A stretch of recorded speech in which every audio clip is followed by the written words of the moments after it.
You want to learn the basics of CSS? This video is a short tutorial to help you get started using CSS on your web pages.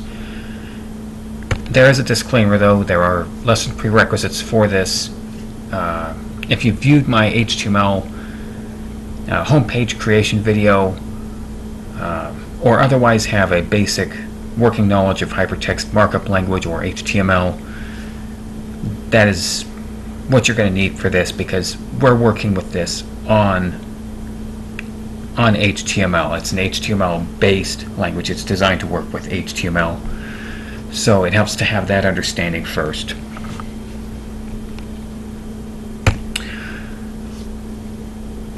So how it works, all of your elements in HTML, they have extended style attributes. And so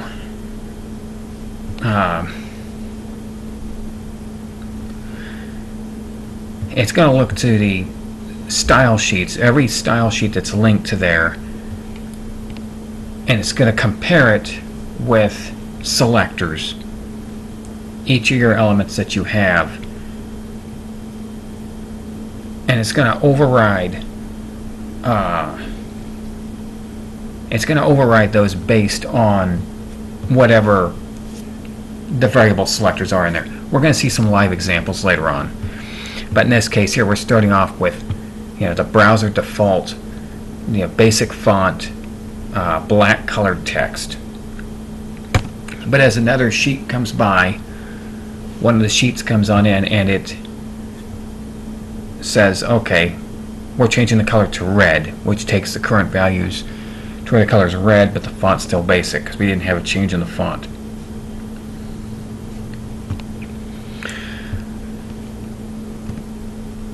And then after they've all been evaluated, then your whole text and everything else too, it's all of your visual elements that it applies to. Hidden fields and things up in the meta head area, that's not going to affect, that's not really what CSS looks into. It looks into what is visible, but it can deal not just with text, with all kinds of other elements, buttons and graphics and tables. Just about everything that has a visual appearance can be modified. So we see the end result here is we've got the red basic text. The order of application is that your browser has some basic defaults. Every time here an element is created here, that style class, those style properties, they're adopted from a browser default. However it keeps those is up to the browser. But then it's going to look, as soon as it loads that page, it's going to look for those external style sheets. It's going to apply them in a top-down manner. From the top down, it will keep grabbing the ones that are in those links, those link elements. It's going to grab those and go from the top down, going through those style sheets and applying those. And then it's going to apply your internal sheet, which is in your style tag. And that in an inline text that's in there, that's a style sheet as well, that you can put CSS in there that will be applied. And then after that we have the inline. That means anything that's in the style attributes of elements will be applied. So the last, that inline, is your absolute. So let's take a look at some examples.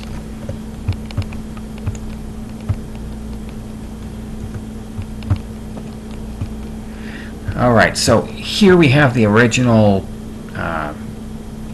homepage thing, but there's been some, I've dressed it up a little bit, I've added some links and stuff like that, but most importantly as well is I've added some style sheets that they're attached to, and I have also created class attributes, whereas this is the links area, and then down here is the search area. Everything down here has a search class. It's in the search CSS class. And everything up here in the class attribute, it's attached to the links. And then over here as well, we did the same thing, except for here we got 3 class areas. So we have the links, and we have the table, and we have the form. So the links is going to apply on 2 different ones. Now for style sheets,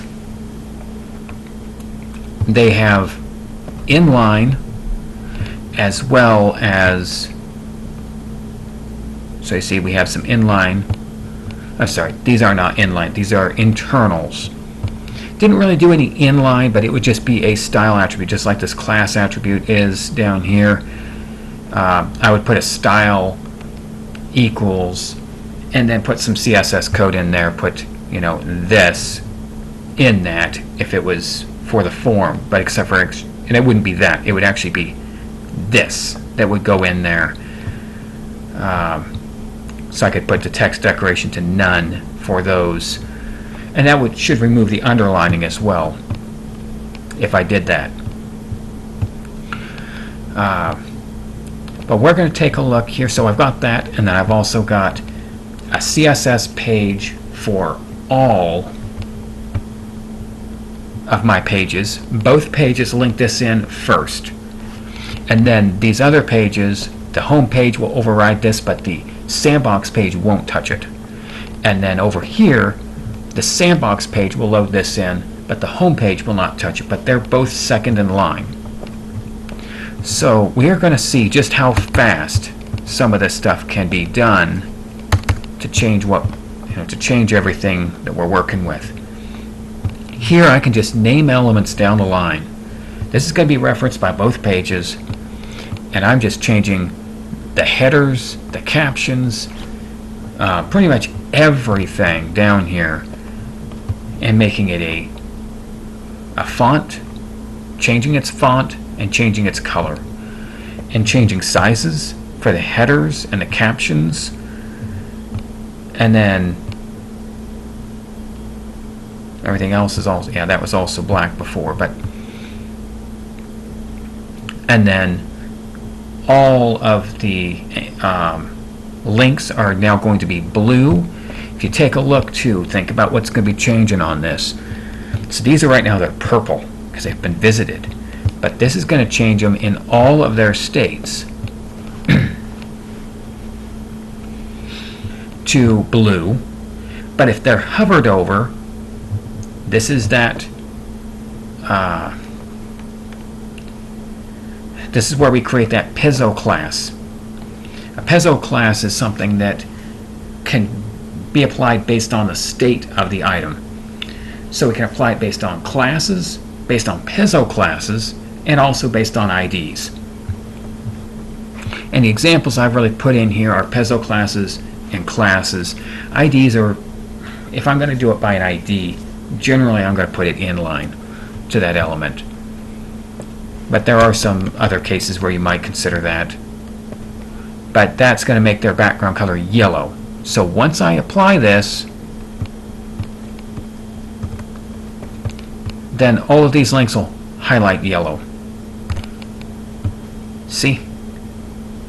Big changes.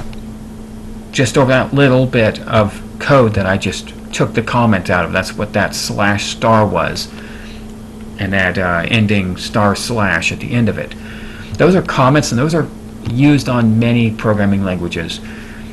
CSS, I wouldn't really call it a programming language. It's more of a configuration script, but hey, it is what it is. And same thing with over here too. I'm going to refresh this as well, and you can see how that works. Once again, I'm just hitting the F5 to refresh it. So you can see how that just changed everything on here. Now everything highlights. So let's take a look at some other changes that we can add. On the home page, yeah, this will be kind of neat too, because now we're going to take everything on this home page and we're going to center things, and we're going to put them in a very nice color, foreground and back. Something that this is a level of something that you cannot do with HTML. And there are things that you can do with CSS that you cannot do with HTML, and that you can override what you've done in HTML with CSS as well. And that's what we're going to have fun with right here. So let's see here. Where was I? So we're going to activate this now. Now that was a single line comment. I just had a double slash. That's for a single line. Everything until the line drop is a comment. So that is a common practice for many programming languages to accept that type of comment, either the double slash for a line or the opening comment and then all the way at the end closing comment, to be able to make that a comment space. So as we change this, and we will go back and see those changes there. Now we're going to take a look over here at our inline style sheet right here in the style tag, and I'm going to uncomment these guys. Now we're going to see here that I've got paragraphs over here for search, and I've got them double classed in here as well. You've got search, and you've got Google, and you've got YouTube. One for the Google search box, one for the YouTube search box, but everything is also in search. This is where we have that double class. See, we got the class attribute, and then its value is search space Google. So that puts it in both classes. So I'm able to manipulate them together. Together they will all be centered, and then each one individually will get its own color for what it is. So they'll have a background color bar. And now let's take a look and see what that does. You see? So now let's play around with the play page, the playpen, the sandbox, the test tube, whatever you want to call it. And I'm going to play with, make sure everything's up to date on what we were doing here. And on here, we were going to cross out everything on the form with this. Everything in the form section, everything that has that form class is going to be crossed out.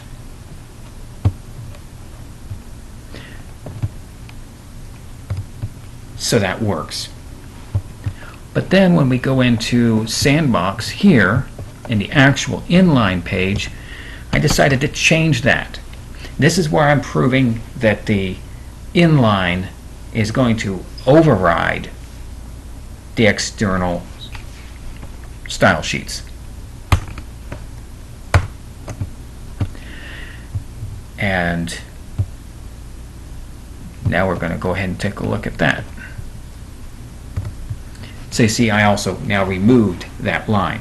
It was put in when it runs through the external style sheet, and then once it gets to the internal style sheet, it changes that again. And then just for the quick thing too, just to show that we can do something with a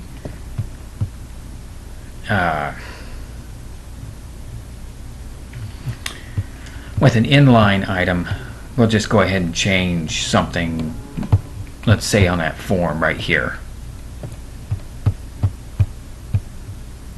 That would be this tag right here, and that would just be a style, and then whatever I want to put on into that too.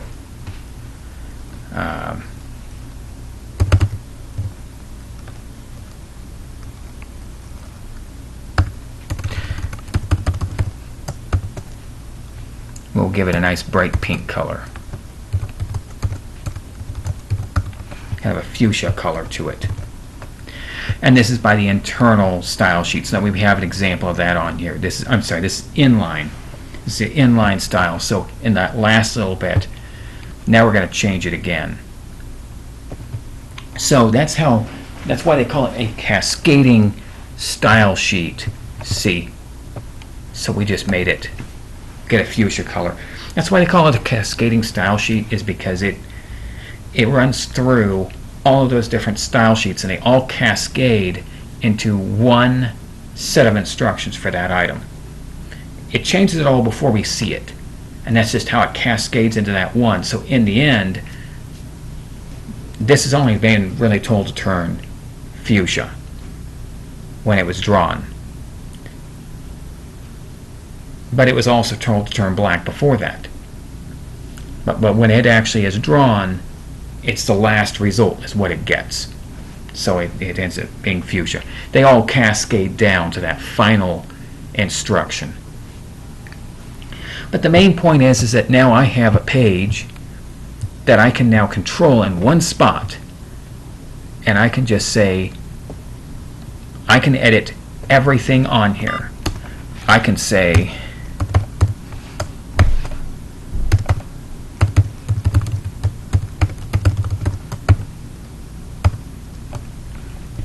I can make everything here like a light gray across everything. I don't have to go in there and edit every page. I could have thousands of pages aimed at this. Now, yeah, that's a good thing, because you know what? I probably don't like this gray, and I would probably prefer to ditch the gray.